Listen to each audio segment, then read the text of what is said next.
Hello everybody and welcome back to World of Warships Legends. My name is Spartan Elite 43 and tonight we are wrapping up our path to the Baltimore, which can only mean one thing, folks. We are on the Baltimore. So let's take a look at our commander. We are using Azure Lane Baltimore with Norman Scott and Isoroku Yamamoto as our commander inspirations. We are running Beyond Range, Igniter, AP Salute Ammunition, Fixated, and Fully Packed. As always, if you don't have Azure Lane Baltimore Commander, use Norman Scott. You can use all of these same skills with Punch Through rather than this skill, okay? And then, of course, you would have Norman Scott, so your extra trait you could use for something like Philip Vian or something along those lines, or Azure Lane Scharnhorst or something like that. Whatever you want to do. All right. Moving on to the equipment, we are running Aiming Systems Mod 1, Steering Gears Mod 2, Concealment System Mod, and we're running Main Battery Mod 3. We are fully upgraded, as always, and if you look, we have 3 sonars, 3 radars, and 3 heals. We also run the Epic Battle Booster, but for the purpose of the stats, we'll go ahead and take that off. Alright, as you can see, we're running Community Contributor Flag and the Stars and Stripes Permanent Camo. Survivability, 42,400 hit points with a 4% torp reduction, so do not take torps in this ship. It's plenty maneuverable that you shouldn't take torps in this thing. Artillery, 203mm Mark 15s, you've got 9 of those in a 3x3 configuration, 17km firing range with this build, 10.6 second reload time, and 29.6 second 180-degree turn time. HE shell maximum damage of 3,000 with a 17% chance to set fires, and AP shell maximum damage of 5,300. Secondary armament, 127mm Mark 32s. You have 12 of those, 6 on either side, and they fire out to 5.2 kilometers with a reload of just 6 seconds. HE shells, maximum damage 1,800 with an 8% chance to set fires. AA defense. You have 20mm Ehrlichen Mark 4s. You've got 23 of those doing 83 damage per second, reaching out to 2 kilometers. Then you have the 40mm Bofors Mark II. You have 48 of those that reach out to 3.5 kilometers and do 191 damage per second. Then you have the 127mm Mark 32 dual-purpose secondaries that you have 12 of that reach out to 5 kilometers and do 91 damage per second. Now, we already know that the artillery, the secondaries, reach out to 5.2. So why is it that the AA dual-purpose secondaries only reach out to 5 kilometers? Interesting. Something to think about. Maneuverability, 32.5 knots maximum speed, which is something you guys should be used to by now with the Pensacola, the New Orleans, and the Baltimore, all having the carrier speed, which is keeping up with the carriers. Alright, rudder shift time of just 5.2 seconds, and a turning circle of 730 meters. This thing's turning circle is not particularly amazing, okay? It is actually worse than battleships like Massachusetts and Alabama, but it's still pretty good. It is a very shifty cruiser when you need it to be. It may not be able to make the full turns completely quickly, but it's very quick going left to right in short bursts, allowing you to wiggle out of the way of things. Concealment, you have 10.9 kilometer detectability by sea, 6.8 by air, 2 is always guaranteed, and the 7.2 kilometer smoke firing penalty. Armor, this is where this ship comes into its own. Finally, guys, we get some armor on the American heavy cruisers, and it's absolutely beautiful. This thing gets 22 millimeters, or not 30, 22 or 27 millimeters pretty much everywhere. Why is 27 millimeters important? Because 27 millimeters is just enough to keep 15-inch guns and below from overmatching you, meaning the only things you have to worry about are 16-inch guns and above. Anything over 16 inches can overmatch your bow and make you miserable. So be wary. Everything else, you don't even have to fret. You just absolutely rip them apart. Alright? So, move on from that. We get the Citadel. And, while it is slightly raised here in the center of the ship, for the most part, it's submerged, and you're not going to take too many Citadels unless you go full broadside. There are some strange citadels, like when you over-angle one way or the other, sometimes you can get some weird plunging fire into the citadel. But honestly, for the most part, the only time you really get citadeled in Balti is if you go broadside. Or if a Vladivostok or another 16-inch battleship is close by and can go right through your bow. Okay? So keep that in mind. Overview, sticky shot, reduced ricochet chance, which is what we already talked about. Now, the Baltimore gets super heavy armor piercing compared to the rest of the cruiser line. New Orleans, Wichita, Pensacola, they have 203mm guns as well, but they're shooting a standard round rather than the super heavy round that the Balti gets. The Balti absolutely shreds cruisers. Like, it isn't even funny. It shreds them at ridiculous angles that you wouldn't think it would be able to penetrate. It's tough. Above average base HP rating. It is a tough little freaking cruiser.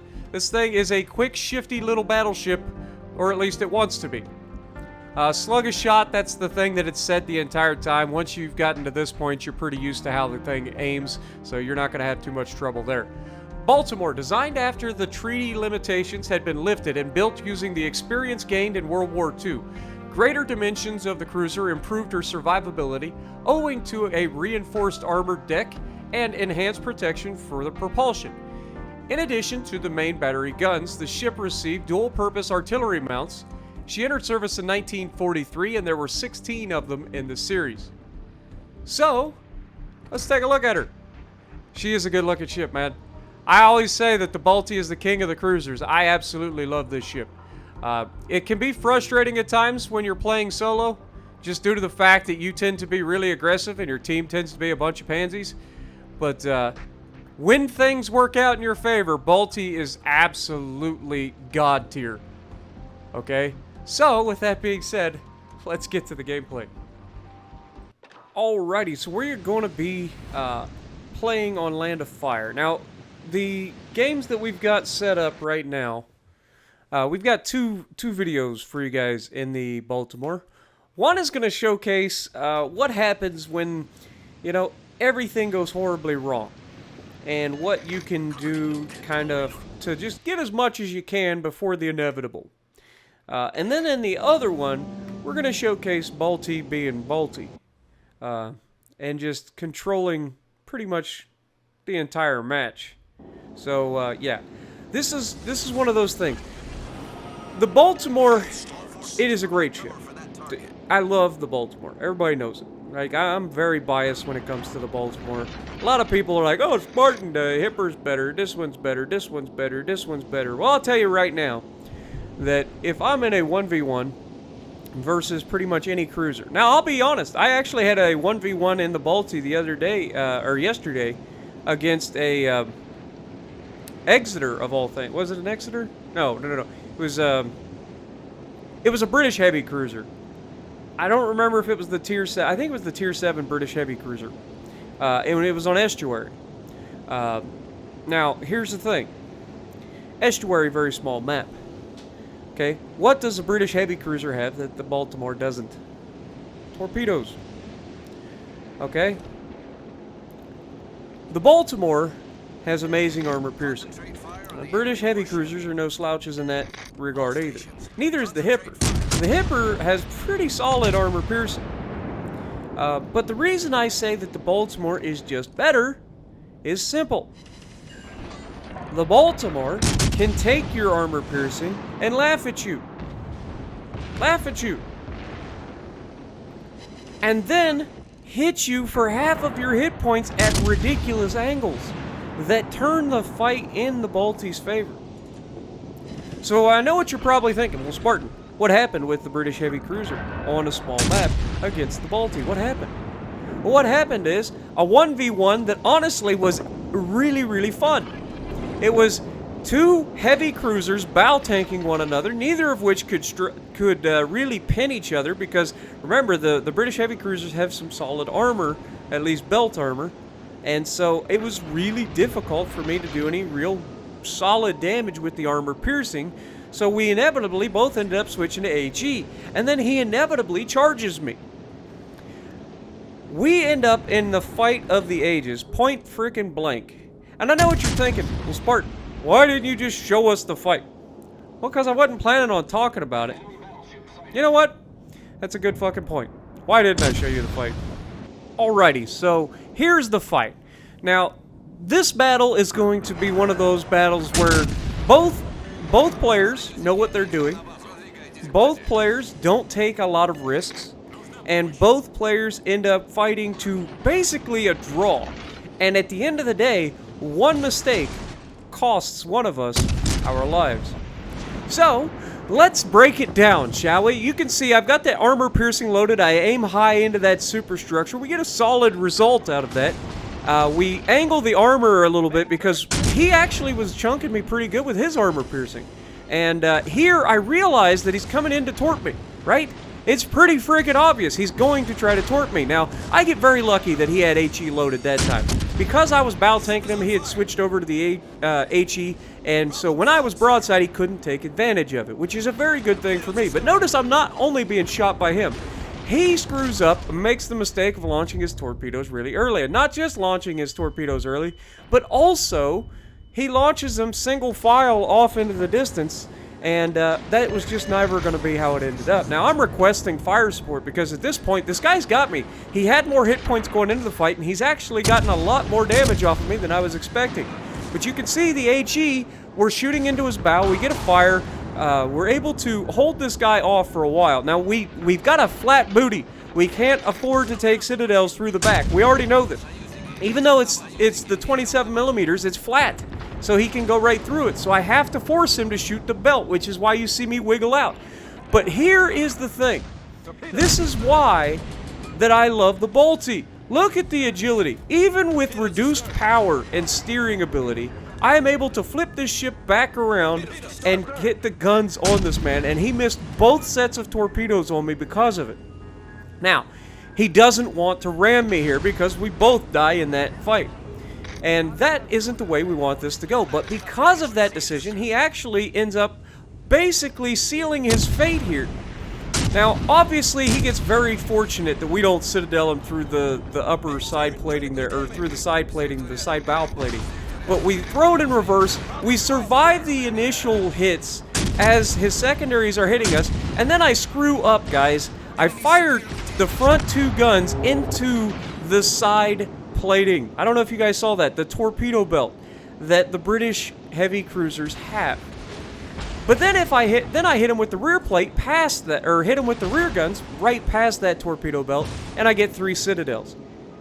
So I lost that engagement. I know what you're thinking. Well, Spartan, clearly the Albemarle's better. No, he came into that fight with torpedoes and with more health than I did. He was full health. And I took all of his health and left him with nothing left.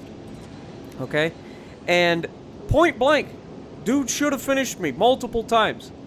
And saved his hit points. And he couldn't. Why? Because of Balti. Balti is amazing. Wasn't anything I did right. The only reason I lost that engagement was because of the inexperience. And I dare say I panicked in the moment. Which is something I don't normally do.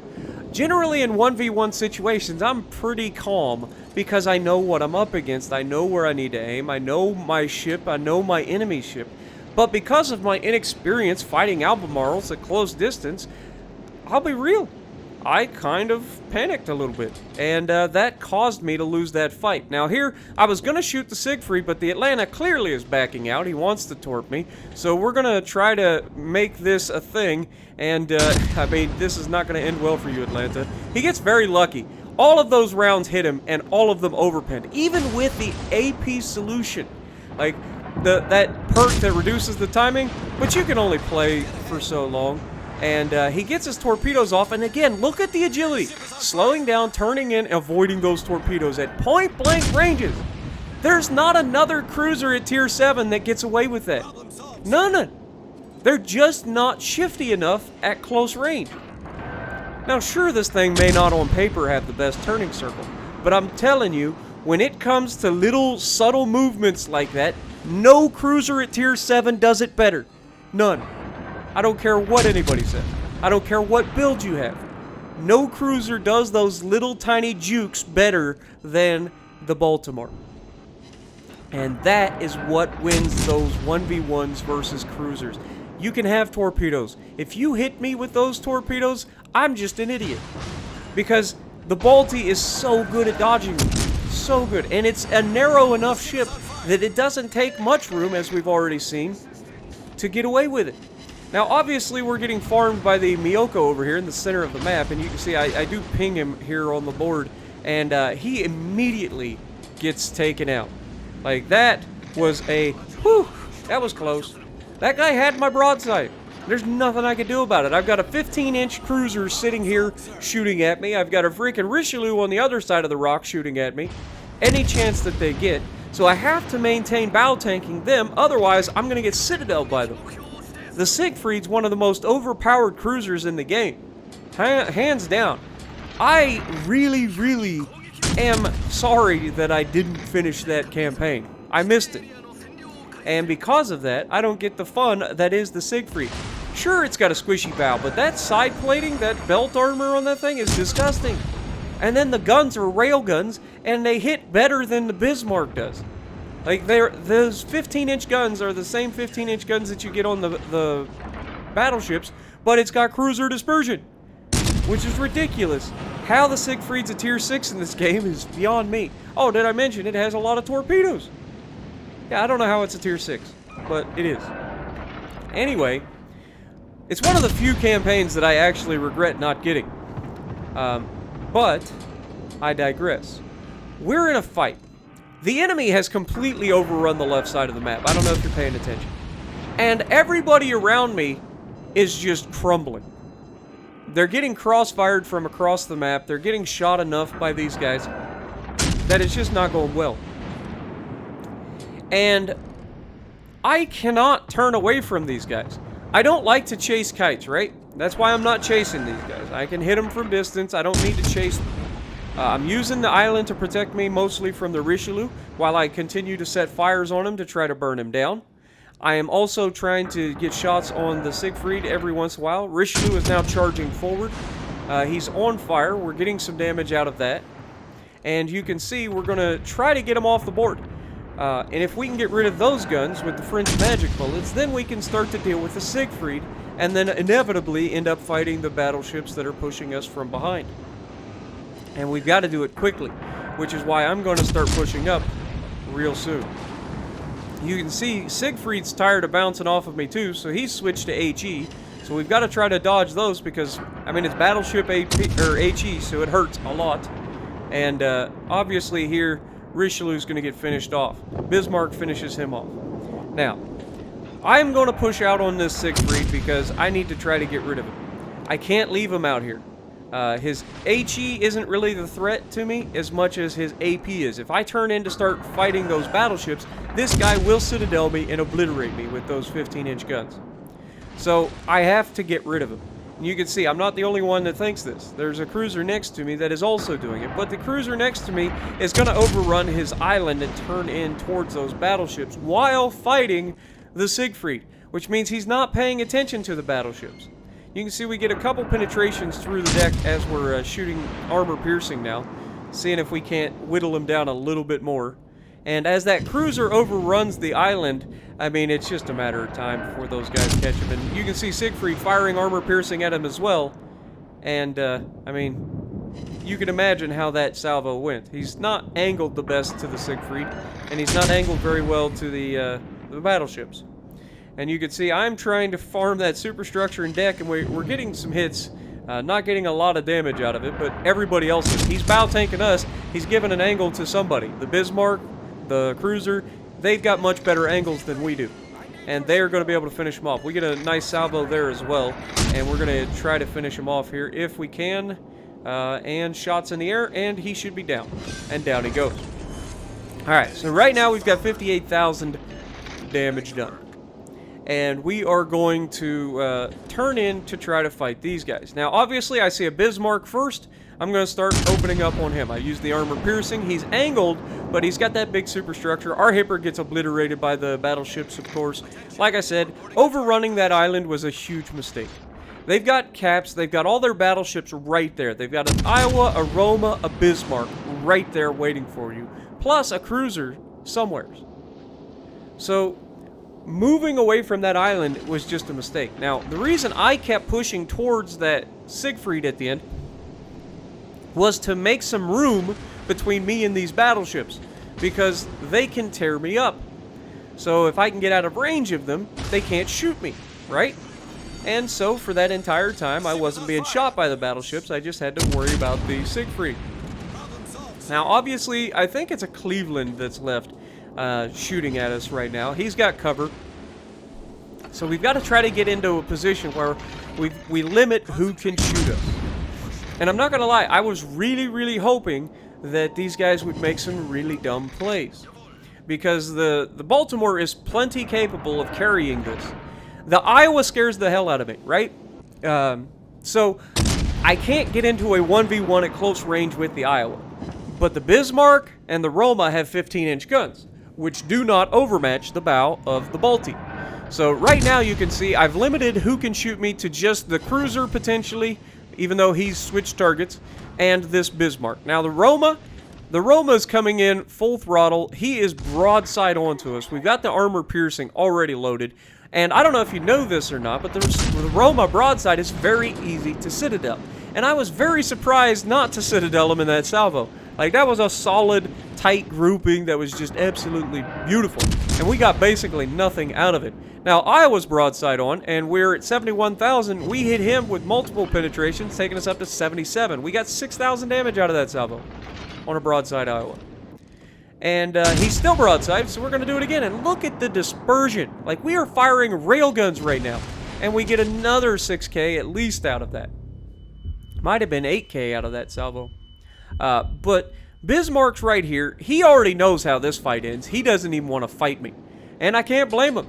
The Bismarck versus the Balti isn't even a contest. Roma, on the other hand, hasn't gotten the memo. And the Roma's going to push me. And these guys are going to roll me together. And unfortunately, my Bismarck in the back is going to get himself killed long before these guys come around the corner. Iowa gets his Confederate. Well done to the Iowa. But we're going to have to be in reverse here. Roma clearly is coming in. All right?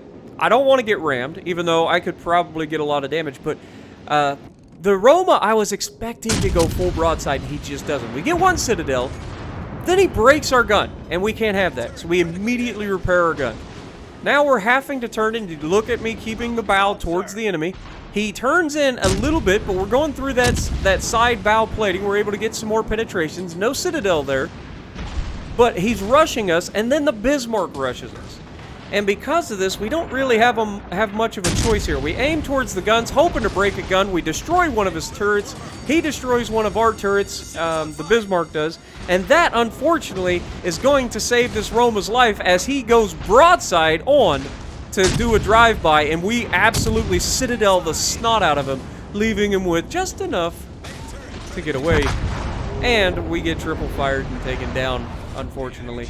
But yeah, this Bismarck's the only guy left. If he had been in a position to shoot either of these battleships that were charging me, like the Roma's broadside, he could have killed the Roma.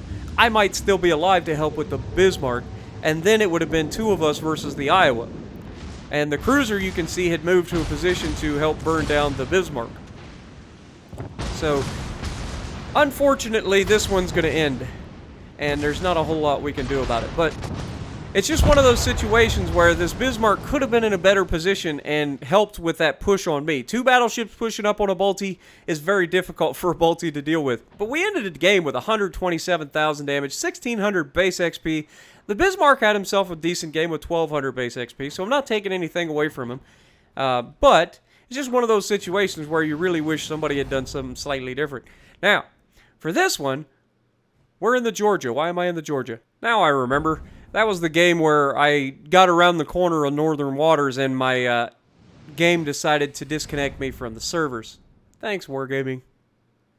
Anyway, so we're in the Baltimore, obviously, and we're going to be on Crash Zone. Now, there's a lot of cruisers in this, and there's only a couple of battleships. And if you look at the team breakdown, or the team composition, there's only one battleship that overmatches my armor, which is just absolutely the greatest thing in the world when you're in the Baltimore.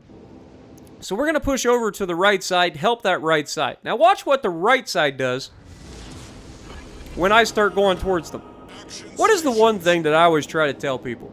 The one thing that I always try to, like, iterate to people.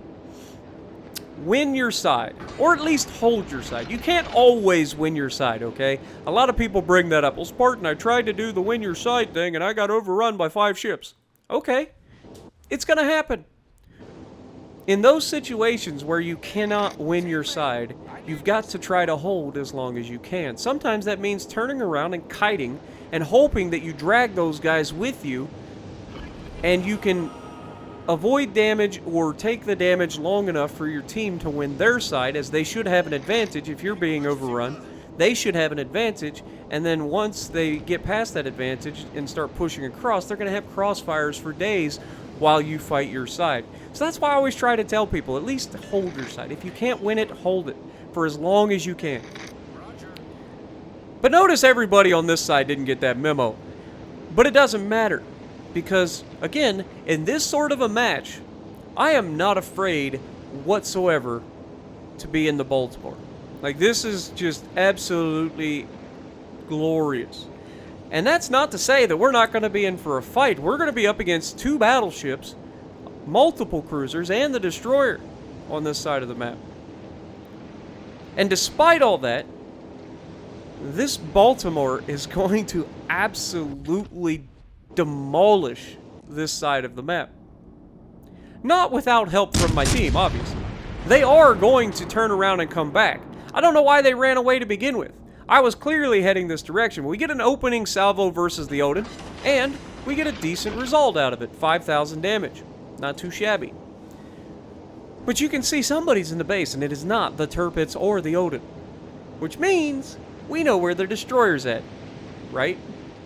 So I'm going to wait a moment. We've got cruisers behind me, and despite the fact that I can't shoot him, I'm going to go ahead and use my radar to light the guy up so that my teammates can shoot him. Wait for it. And there he is. ZF has been spotted. And hopefully my team will be able to shoot him. Now, we've got armor piercing loaded. Not the best thing to shoot at a destroyer with, but, you know, it's what we've got loaded, so we take that shot. And we actually missed completely. Well done, Spartan. Spartan School of Aiming at its peak. Anyway, Zara's out here. He's kind of begging for it, but not really. He's angled pretty well. I don't know that I'm going to get through that on the Zara. Zara has decent armor, and somehow we completely miss him too. I don't know how that worked. That looked like it was going to be solid. But the only thing that I could think of is that he sped up, and in fact, he did. He's going to be coming out of the smoke any moment now.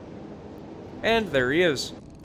And he comes out initially over-angled, and then he tightens the angle up, and then he starts to turn out, and that's when I fire the guns.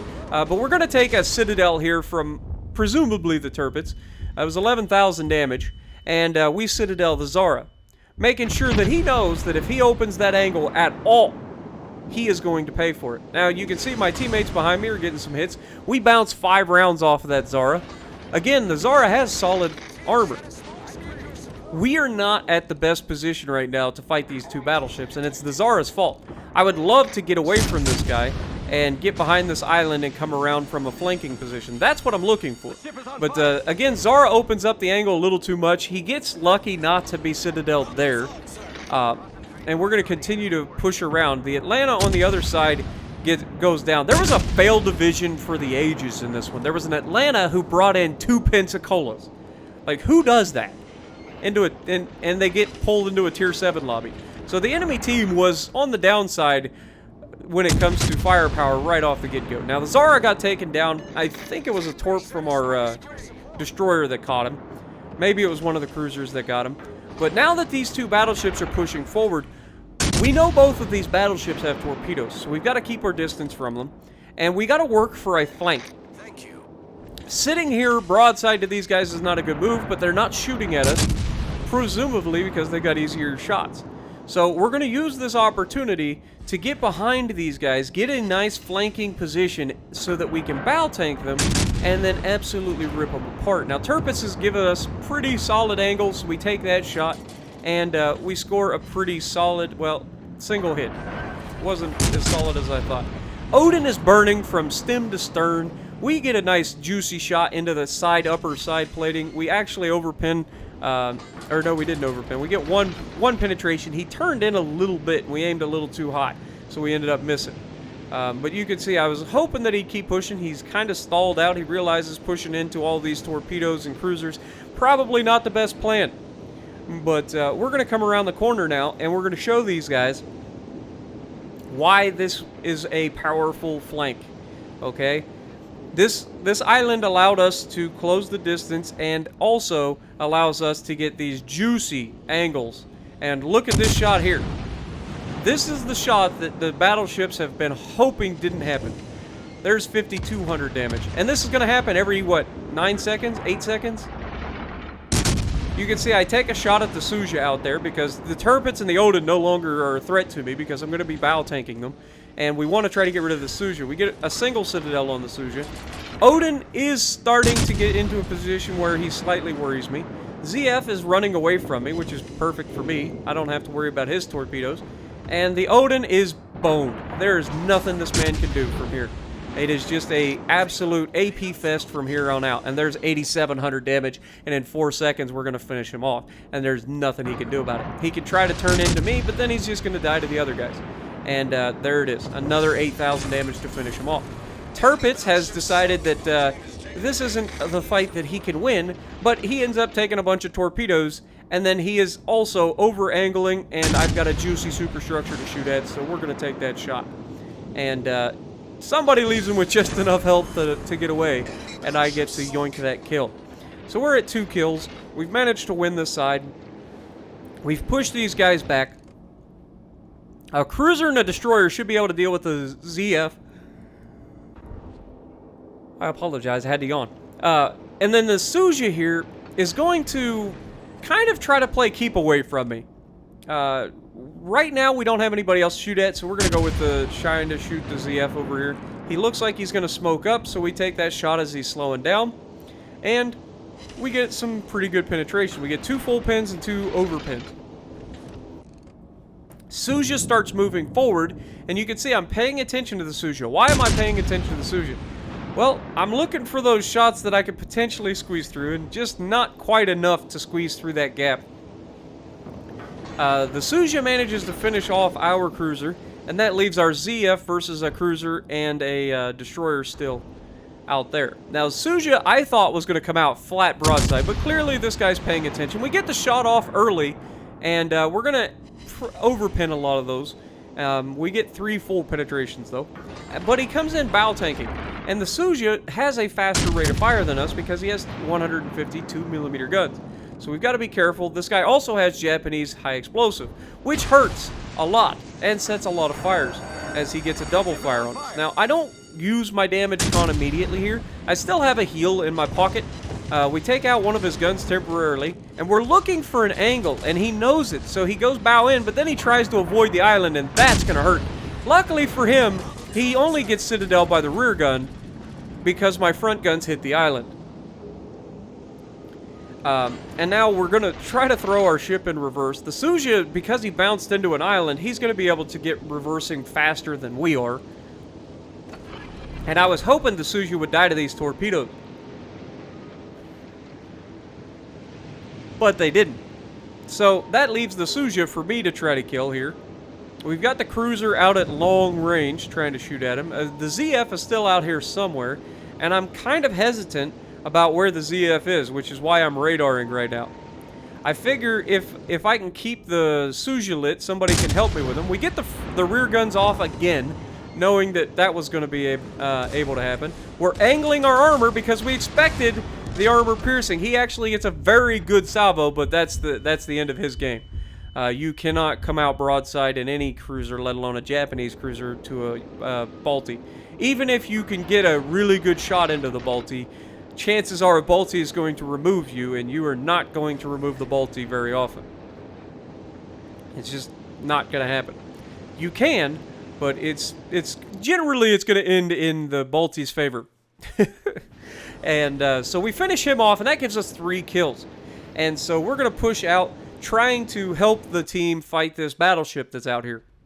And capture a base on our way. I apologize. I don't know why I started yawning all of a sudden. But we're going to try to capture this base and then get over here and fight this. I think it's a Massachusetts over here in the back corner. And yeah, you can see it's Massachusetts. But we have 2 battleships pushing him. One's a Vladdy, and I think the other's a Massachusetts. And so we're going to try to get in a position. He has to bow tank them. So we're going to have some pretty juicy armor-piercing shots at this guy, right? That's the goal. We got the base cap. Our destroyer is basically all alone out there with that ZF. We take the shot over the island. Pretty tight dispersion, a little bit wide, but it's all horizontal dispersion. Vladdy manages to kill the Atlanta on the other side of the map. And we get a couple of basically nothing out of that Massachusetts. 1 overpin, I think, is all we got. But it doesn't matter. As we get closer, things will get better. And that second shot looks much better. And there we go. We get 1 penetration, 2 overpins.